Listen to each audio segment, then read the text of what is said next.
are no longer at a discount. And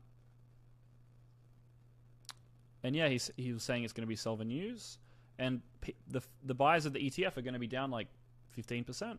Everything he said 7 months ago played out. He was able to do this because he did advanced narrative analysis. He did second and third order consequences. Because he's just been in crypto so long, he can know which scenario is the most likely to play out. And he's able to do this because he's good at what he does, right? He's been in the market for like a decade. He's seen everything. He just gets it. He's developed that pattern recognition database that we talk about. And I bet you this was just a tweet that he wrote up. Sorry, not a tweet. I bet you this was just the message that he wrote up in like 10, 20 minutes. I bet you he didn't put hours of research into this. This was just his like intuition. This was his hunch. Okay? How likely is this narrative to play out or get close to playing out? So let's say you come up with a narrative, but it's super unlikely. It just doesn't make any sense. That's not a good narrative.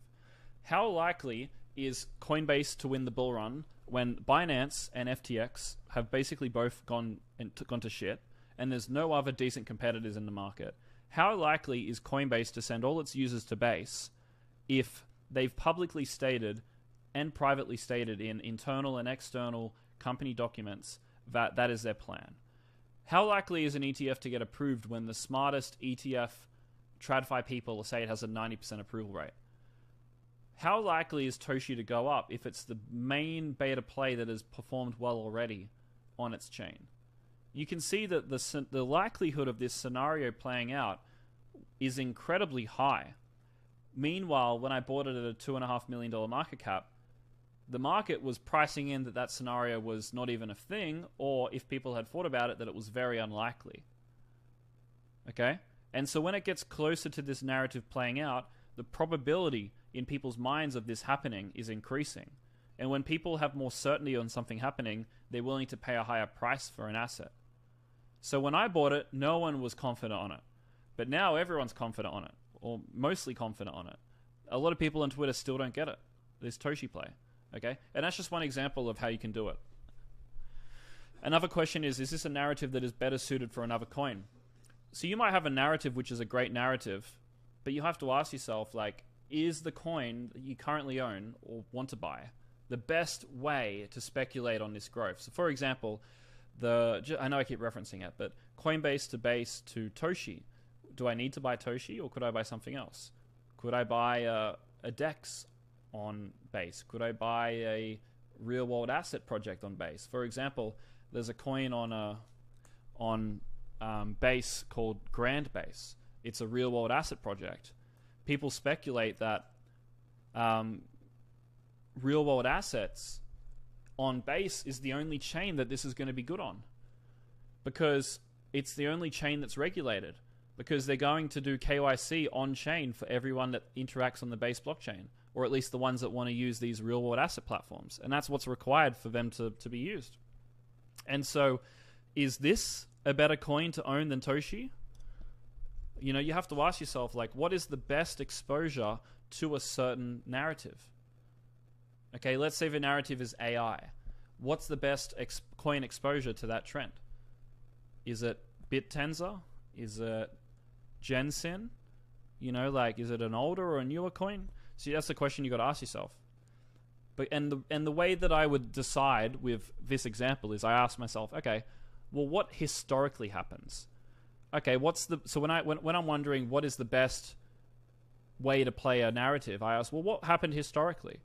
Okay, well, when Ethereum went ballistic, Shiba, I knew a guy that had, if he didn't sell, $400 million of Shiba, and his interviews in this course. So I know that Bonk went 100x. I know that when Solana had its first bull run, this meme coin called Samo went like 100x. I know that the meme coins always perform the best, so it just makes sense. And you'd only know to pick that if you've seen that the meme coins perform best. That's pattern recognition right there. Recognizing the pattern of what I've seen before. If you haven't seen that, you're not going to recognize the pattern. So, you know, a real-world asset project like Grand Base looks like it's doing well right now. It could be a good bet, but my main play is Toshi. Now let's see if I covered everything. I think I covered everything on this presentation. Oh, there's one little thing I forgot. So something else you're going to notice on Twitter is that as a coin goes up in price, its narrative gets stronger. It's funny, like, you go on Twitter and, like, the coin's going up, and what people are saying about the coin gets more and more euphoric. All these new stories start popping up about its potential. Like, for example, when Blur came out, there was so many fucking crazy stories when it airdropped about how this thing was going to be worth billions of dollars.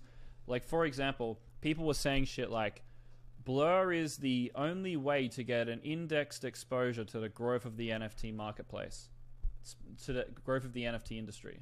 It's like an indexed, high beta NFT growth play. And then they were saying stuff like, look at OpenSea's valuation, look at Blur's, you know, this thing should be worth, you know, the same value as OpenSea, when it at its like, I guess, equity valuation, not its crypto valuation. And then they were saying all this other stuff about that was a story. There was so many stories when Blur came out. I don't know if any of you watching this was around. It was like the most talked about coin for a week. And that was the top. And then the coin went down, and then everyone stopped talking about it, and it got to its bottom, right? And then there was no stories about it anymore. And now Blur's going up again, and there's all these stories coming back. It's funny. And all the stories are saying shit like, well, I think like the Blast airdrop is one component, and I think there's a couple other components. Maybe like the NFT vault, like the bottom is in for NFTs, volumes are going up. You know, there's like a bunch of different narratives coming out now why Blur's going to be big. Like, let's go on Twitter. You can see Blur's pumping. Let's look at the narratives. Like, people are going to start talking about this shit again. Oh, whoops, that's not what I meant to do.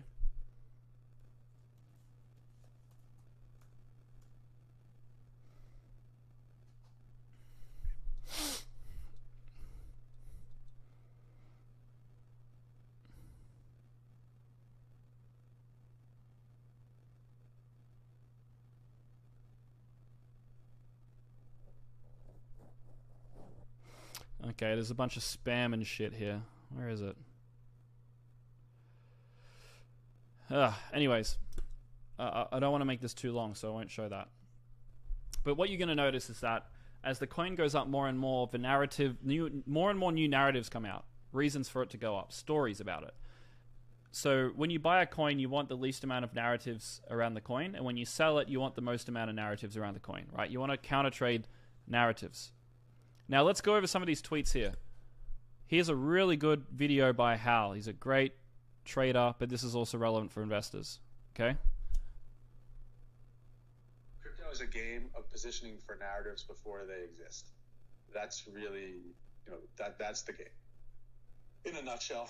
And yeah, to your point, what is a narrative? That's kind of a very open-ended thing. I mean, what I think it is a reason to expect future price appreciation. That is really the actual narrative itself. So, for example, the merge was a very strong narrative, and it's in the past now, so we could talk about it objectively. There was a view that once the merge occurred, ETH's tokenomics would drastically change, and that would drive future price appreciation.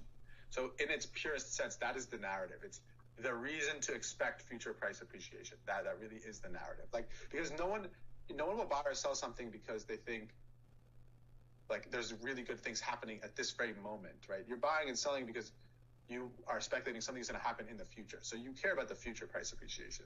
And so the narrative itself is really that. It's that reason to expect future price appreciation that you look for, or reason to expect future price decline. So that's basically what we talked about already, okay? Crypto is a game of positioning for narratives before they even exist. We just went over this one.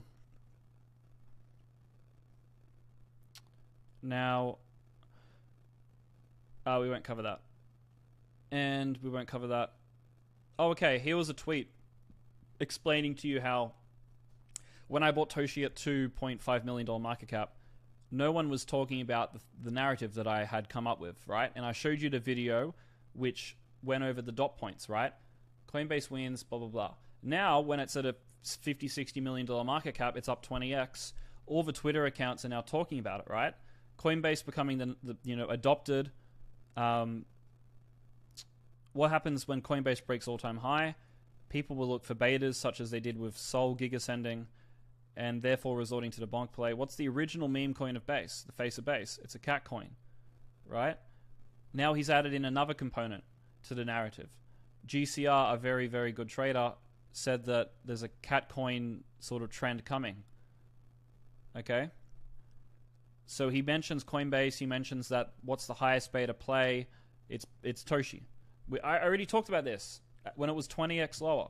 And these guys catch up late. And this guy's a smart guy, and he's still late. I actually have a friend who was messaging him when Toshi was at a $2 million market cap. My friend sent this guy Toshi, and he said, look, he explained everything that he's saying now. And he was like, look, Coinbase is going to be big. The users are going to go to Base.